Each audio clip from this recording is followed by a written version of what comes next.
Segundo livro de Crônicas, capítulo 23. No 7º ano, o sacerdote Joiada tomou coragem e mandou chamar 5 oficiais do exército: Azarias, filho de Jeorão, Ismael, filho de Joanã, Azarias, filho de Obed, Maaseias, filho de Adaías, e Elisafate, filho de Zicri. Joiada conseguiu convencê-los a ajudá-lo. Então, eles foram por todo o país e voltaram, trazendo para Jerusalém os levitas e os chefes das famílias de todas as cidades de Judá. Todos se reuniram no templo e fizeram um acordo com Joás, o filho do rei. E Joiada lhes disse: aqui está o filho do rei, e é ele quem deve ser rei, de acordo com a promessa que o Senhor Deus fez a respeito dos descendentes de Davi. Vocês vão fazer o seguinte: 1/3 parte de vocês, levitas e sacerdotes, que estão de serviço no sábado, guardarão os portões do templo. A outra 1/3 parte ficará de guarda no palácio, e a outra 1/3 parte ficará no portão do alicerce. O povo se reunirá nos pátios do templo.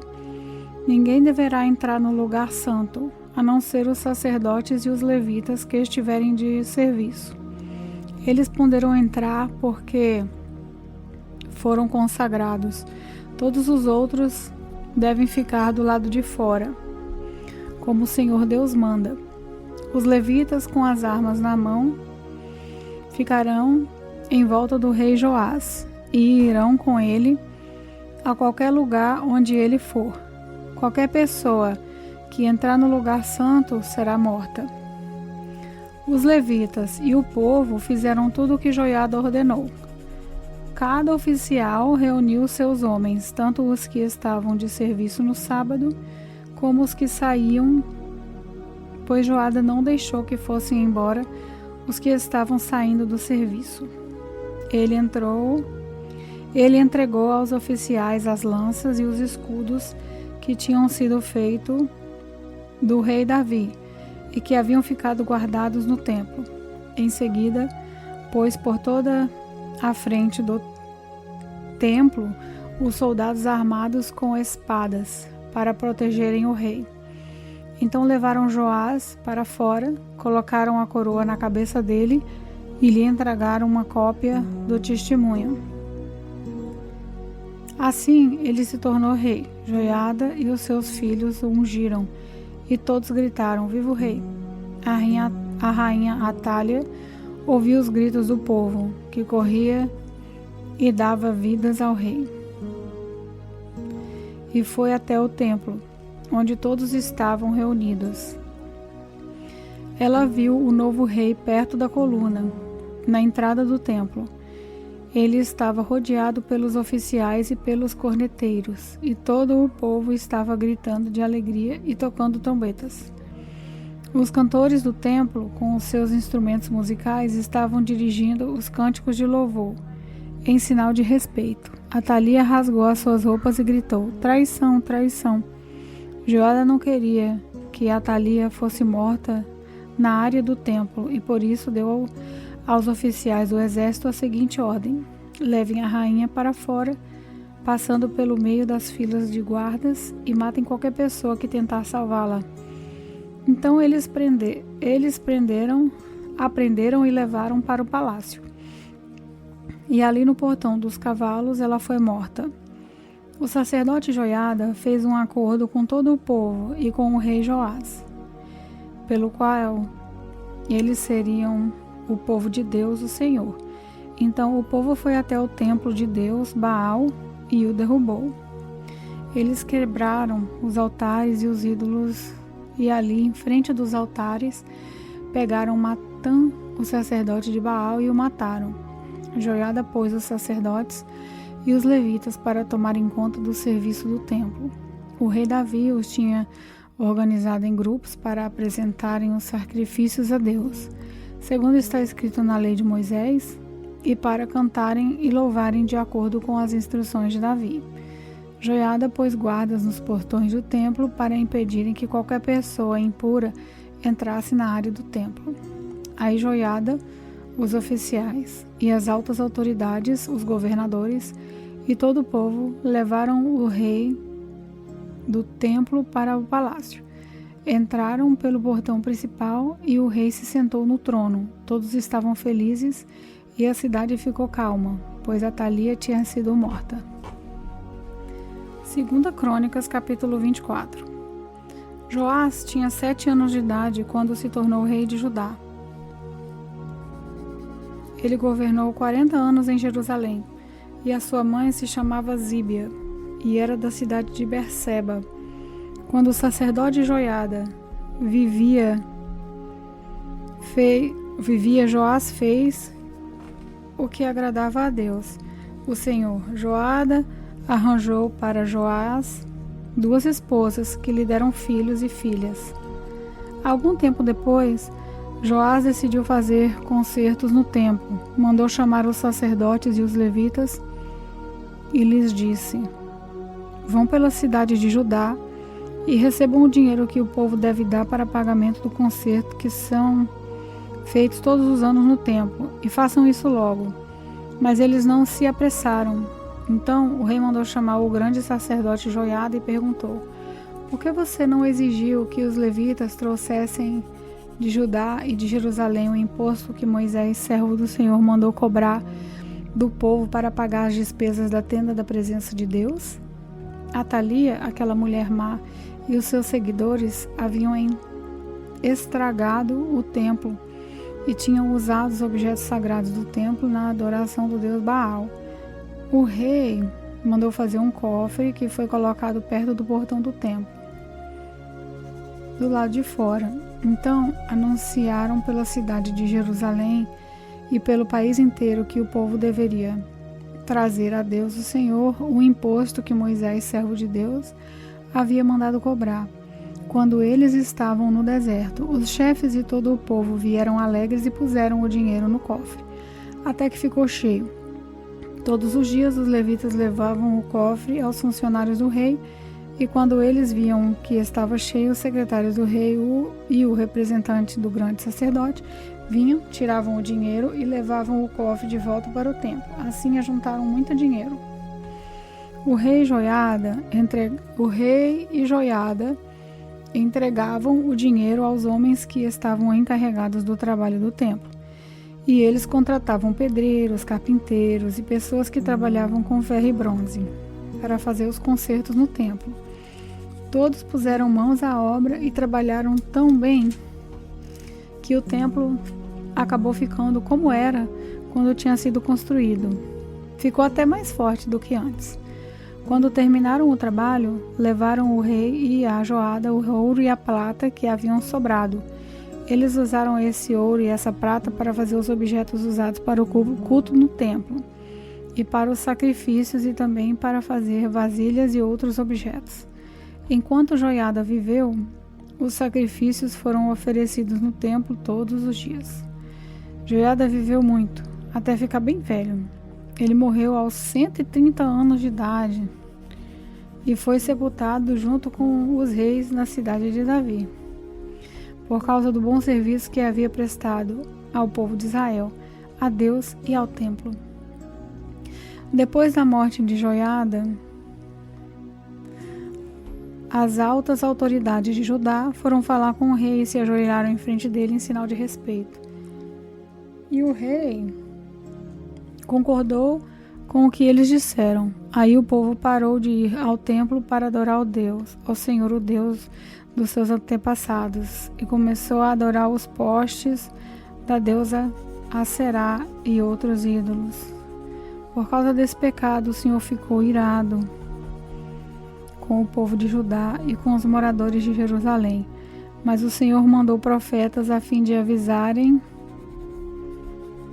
o povo que voltassem para ele. Porém, o povo não deu atenção a eles. Aí o Espírito de Deus veio sobre Zacarias, filho do sacerdote Joiada. Então ele ficou de pé num lugar alto e disse ao povo: essa é a mensagem de Deus, porque desobedeceram. Essa é a mensagem de Deus, porque desobedecem aos mandamentos de Deus, o Senhor, fazendo assim com que a desgraça caia sobre vocês. Vocês abandonaram o Senhor e por isso Ele também os abandonará. Algumas pessoas fizeram planos para matar Zacarias e, obedecendo a ordem do rei, o mataram a pedradas no pátio do templo. O rei nem pensou no serviço fiel que lhe havia prestado Joiada, o pai de Zacarias. Matou o filho dele. Zacarias, ao morrer, disse: que o Senhor Deus veja isso e acerte as contas.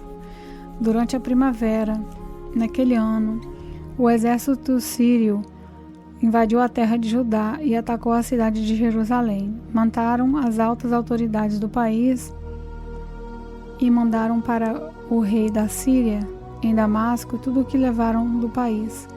O exército sírio era pequeno, mas o Senhor Deus deixou que eles derrotassem o exército dos judeus, que era muito maior, pois os judeus haviam abandonado o Senhor, o Deus dos seus antepassados. Assim o rei Joás recebeu o castigo que merecia. Joás havia sido gravemente ferido depois que os sírios foram embora, pois oficiais de Joás fizeram uma revolta contra ele e o mataram enquanto ainda estava de cama. Eles fizeram isso para se vingar da morte do filho do sacerdote Joiada. Joás foi sepultado na cidade de Davi, mas não nos túmulos do rei,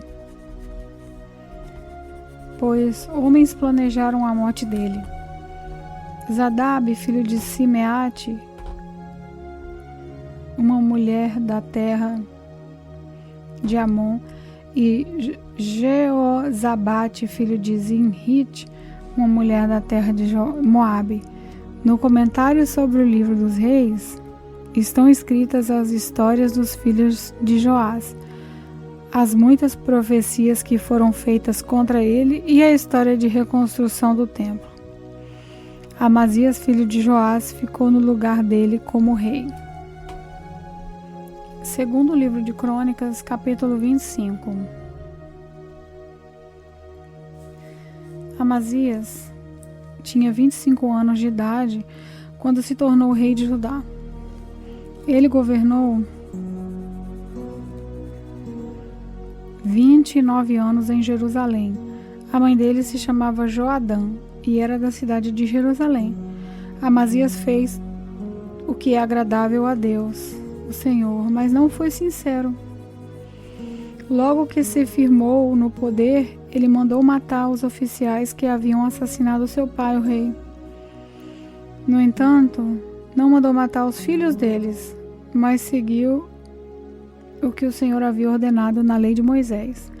Os pais não serão mortos por causa do crime cometido pelos filhos, nem os filhos por causa dos crimes cometidos pelos pais.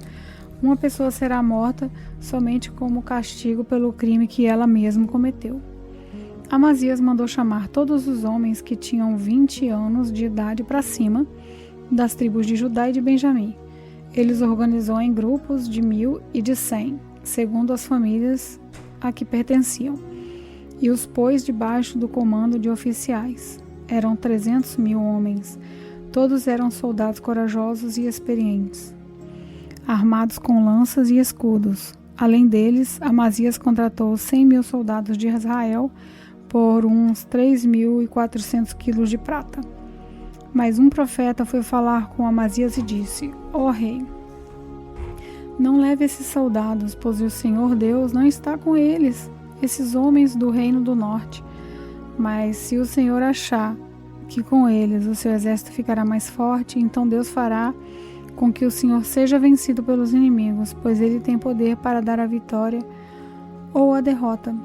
Amazias perguntou: mas o que vai acontecer com toda aquela prata que paguei para que os soldados de Israel lutassem do meu lado?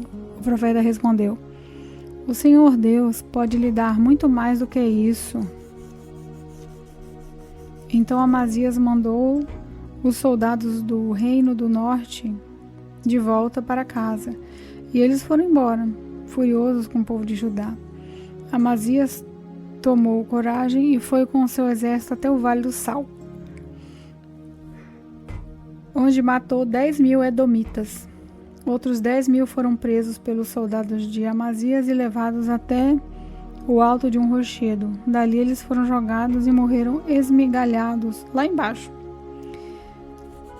Enquanto isso, os soldados israelitas que Amazias tinha mandado embora atacaram a cidade de Judá, que ficavam entre Samaria e Bet-Horon. Mataram 3.000 pessoas e levaram consigo muitas coisas. Além de ter derrotado os edomitas, Amazias voltou para Jerusalém, trazendo consigo os ídolos deles. Ele fez desses ídolos os seus próprios deuses e os adorou e queimou incenso. O Senhor Deus ficou irado com Amazias e enviou o profeta que lhe disse o seguinte: porque o Senhor está adorando esses deuses estrangeiros que não puderam salvar o povo deles nas mãos do Senhor? Mas o rei interrompeu dizendo: desde quando eu coloquei você como meu conselheiro? Cala a boca, senão eu vou mandar matá-lo. O profeta se calou, mas antes disse: eu sei que Deus decidiu destruí-lo, pois o Senhor fez tudo isso e não deu atenção ao meu conselho. Depois de consultar os seus conselheiros, o rei Amazias mandou mensageiros ao rei de Israel, Jeoás, que era filho de Jeocás e neto de Jeú, desafiando-o para uma batalha. Mas o rei Jeoás respondeu assim: uma vez um espinheiro dos montes Líbanos mandou a seguinte mensagem para um cedro: dê a sua filha em casamento para o meu filho. Mas um animal selvagem passou por ali e pisou em cima do espinheiro. De fato, você, Amazias, venceu os edomitas, e por isso está todo orgulhoso. Alegre-se com a sua fome e fique em casa. Para que arranjar um problema que trará somente a desgraça para você e para o seu povo? Mas Amazias não quis atendê-lo, pois era da vontade de Deus que Amazias e seu povo fossem presos pelos seus inimigos e terem adorado os deuses dos edomitas. Então o rei Jeoás saiu com seus soldados e lutou contra Amazias em Bet-Semes, na região de Judá. O exército de Amazias foi derrotado e todos os seus soldados fugiram para casa. Jeoás prendeu Amazias em Bet-Semes e o levou para Jerusalém, onde derrubou as muralhas da cidade, desde o portão de Efraim até o portão da esquina, um trecho de mais ou menos 200 metros.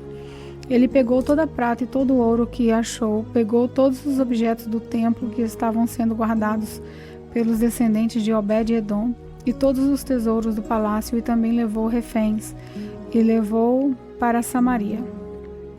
O rei Amazias de Judá viveu 15 anos depois da morte do rei de Israel, Jeoás, filho de Jeocás. Todas as outras coisas que Amazias fez, desde o começo até o fim do seu reinado, estão escritas na história dos reis de Judá e de Israel.